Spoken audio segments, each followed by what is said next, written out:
করেছেন। শহীদ রাষ্ট্রপতি জিয়া রহমানের প্রতি শ্রদ্ধা জ্ঞাপন করছি। আজকে শ্রমিক দিবসে, আন্তর্জাতিক শ্রমিক দিবস, এই দিনে আমি তার প্রতি শ্রদ্ধা জ্ঞাপন করছি, তার রুহের মাগফিরাত কামনা করছি। সেই সাথে আরাফাত রহমান কোকরও রুহের মাগফিরাত কামনা করছি। দেশনেত্রী বেগম খালেদা জিয়া 3 বারের সফল প্রধানমন্ত্রী, দক্ষিণ এশিয়ার শ্রেষ্ঠ মা, একজন গণতন্ত্রের মা। তিনি যে কষ্ট করেছেন, কালো ঘরে থেকে কালো ইতিহাসের যন্ত্রণা নিয়ে দিনের পর দিন জেলখানায় কাটিয়েছে। আমরা কি সে কষ্ট ভুলে যেতে পারি? কোনোদিনও পারি না, পারবো না।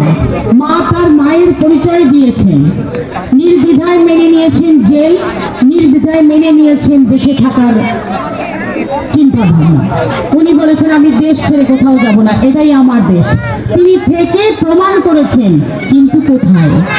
জেলে, যেখানে কেউ থাকে না, অন্ধকার বিল্ডিং, পুরনো বিল্ডিং, স্যাঁতসেঁতে মাটি, স্যাঁতসেঁতে, যেখানে পোকা হাঁটে, ককরোচ হাঁটে, পোকামাকড় আছে, লাইট অফ হয়ে যায়, পানি বন্ধ হয়ে যায়, কেউ থাকে না, কোনো সিকিউরিটি থাকে না, অন্ধকারে ডাকলে কাউকে পাওয়া যায় না। এমন একটি কারাগারে তিনি কাটিয়ে দিয়েছেন। কাদের জন্য? আমাদের জন্য। তাদের জন্য কাটিয়েছেন, আমাদের জন্য। হাত তুলে বলেন, তাদের জন্য। সেই মাকে আমরা সময় মতো বের করে আনতে পারিনি। এই ফ্যাসিস্ট সরকার সব মানুষের জীবন যন্ত্রণা জ্বালিয়ে একটি অন্ধকার ইতিহাস করে দিয়ে চলে গেছেন। কিছুই রেখে যেতে পারেন নাই। আমাদের ছারখার হয়ে যাওয়া দেশটা এখন একটু একটু করে গোছাতে হচ্ছে। যেমন করে আমাদের ভারপ্রাপ্ত চেয়ারম্যান, তৃণমূলের প্রতিষ্ঠাতা, দলের একেবারে নিবেদিত প্রাণ, 17 বছর তিনি জমে বসে দলকে সংগঠিত করেছেন, জেলায় জেলায়, ওয়ার্ডে ওয়ার্ডে সমস্ত নেতা কর্মীদের সাথে কথা বলেছেন, কমিউনিকেশন করেছেন এবং তাদের সুখ দুঃখ জেনেছেন যে তারা কি অবস্থায় আছে, কেমন আছে, জেল থেকে বেরোলো কিনা, জেলে কি কষ্ট করছে, এইগুলোর খবরাখবর নেতা নিয়েছেন প্রতিদিন। তাই তো আপনারা এখনো এই দলের প্রতি আস্থা, বিশ্বাস, আদর্শ নিয়ে ঠিক দাঁড়িয়ে আছেন, একত্রিত হয়ে আছেন। ম্যাডাম যাবার আগে বলেছিল দেশ বাঁচাও, মানুষ বাঁচাও। কারণ এই দেশ বাঁচাও, মানুষ বাঁচানোর জন্য কি করতে হবে? কি করতে হবে? ঐক্যবদ্ধ থাকতে হবে।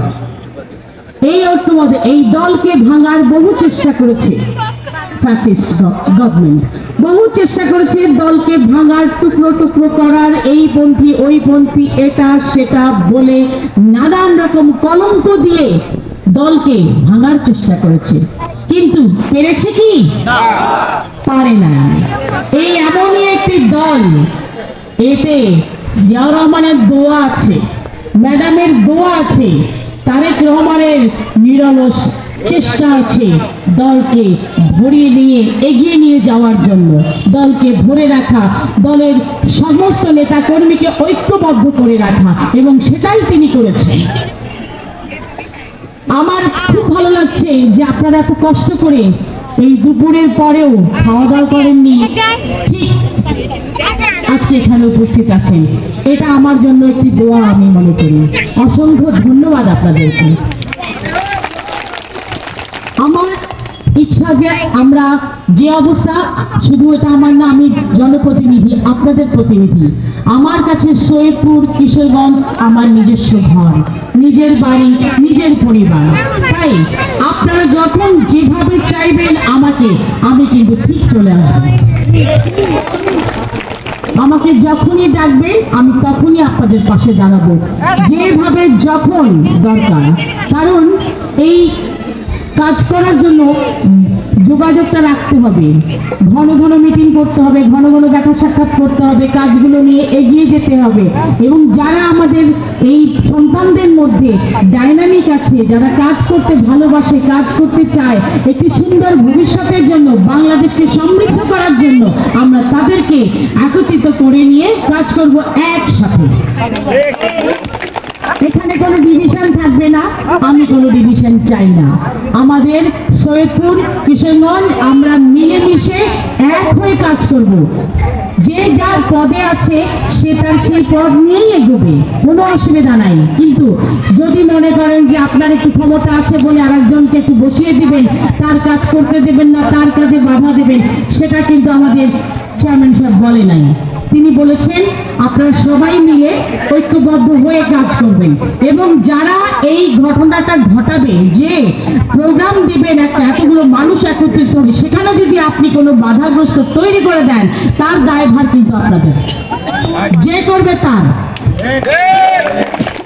সেই জন্য আমাদের কোনো নিরীহ নেতাকর্মীকে কিন্তু সেই অপবাদ দেওয়া যাবে না, দায়ভার দেওয়া যাবে না যে তাদের কারণ তারা মিলেমিশে কাজ করে না। এই যে আজকে আপনারা এত বড় অনুষ্ঠান আয়োজন করেছেন, আমি সৈয়দপুরেও অ্যাটেন্ড করেছি, আমি এখানেও এসেছি, এবং আমি আপনারা অনেককে দাওয়াত দিয়েছেন, তাদের কনফার্মেশন নিয়ে আপনারা ব্যানার বানিয়েছেন, তাদের মধ্যে অনেকে আসেন নাই। এই দায়ভারটা তাদেরই, আপনাদের নয়। সেই জন্য এইগুলো কে আসলো, কে গেল, কে থাকলো, কে চললো, কে ঘুমালো, কে জেগে থাকলো, হ্যাঁ, এইগুলো আপনাদের দেখার বিষয় না। আপনারা দল করবেন, দলের প্রতি ঈমান রাখবেন, সততা রাখবেন এবং কর্মঠ হয়ে দলকে নিয়ে এগিয়ে যাবেন। আপনি একজন কর্মী এবং আপনি একজন নেতা, আপনি নেতৃত্ব দেবেন, নেতৃত্ব নেবেন, এর বাইরে আর কিছু নাই। সুতরাং একটা কথা জানবেন, যে গেছে পদে ও পথে, তার পথ বন্ধ হয়ে গেছে। আর যে কমিটি পায় নাই, পদ পায় নাই, জীবন দিয়ে দিচ্ছে দলের জন্য, সেই প্রকৃত লিডার, সেই প্রকৃত কর্মী। আমরা তাদেরকে চাই, আমরা তাদেরকে নিয়ে এগোতে চাই। কাজ করবেন ভালো মতো, ইমানের সাথে কাজ করবেন, সঠিক কাজটি করবেন, সততার সাথে কাজ করবেন, পদ আপনার পিছে পিছে যাবে। সুতরাং ওইটা নিয়ে ভাববেন না, ইনশাল্লাহ। আজকে আমাদের ভারপ্রাপ্ত চেয়ারম্যান সাহেব যে কষ্ট করছেন, প্রতিটি মুহূর্তে আমরা নানান রকমের বাধার সম্মুখীন হচ্ছি। এদিক থেকে একটা গ্রুপ আসে, ওদিক থেকে একটা গ্রুপ আসে, হঠাৎ করে পুকুরের মধ্যে উকি দেওয়ার মতো করে মাথা উঠিয়ে ডুব দেয়। তো এই যে জিনিসগুলো পানকৌড়ির মতো ডুব দেয়। তো আমরা মনে করি অনেক দল থাকতে পারে, অনেক মত পার্থক্য থাকতে পারে, কিন্তু আমাদের আদর্শ তো একটাই, সেটা হচ্ছে জাতীয়তাবাদ। বাংলাদেশ আমাদের দেশ। এই বাংলাদেশকে সমৃদ্ধ করার জন্য আমাদের যা যা করতে হয়, আমরা জাতীয়তাবাদী দলের পক্ষ থেকে, বিএনপির পক্ষ থেকে আমরা সেটা করে যাব। আমরা শহীদ রাষ্ট্রপতি জিয়াউর রহমান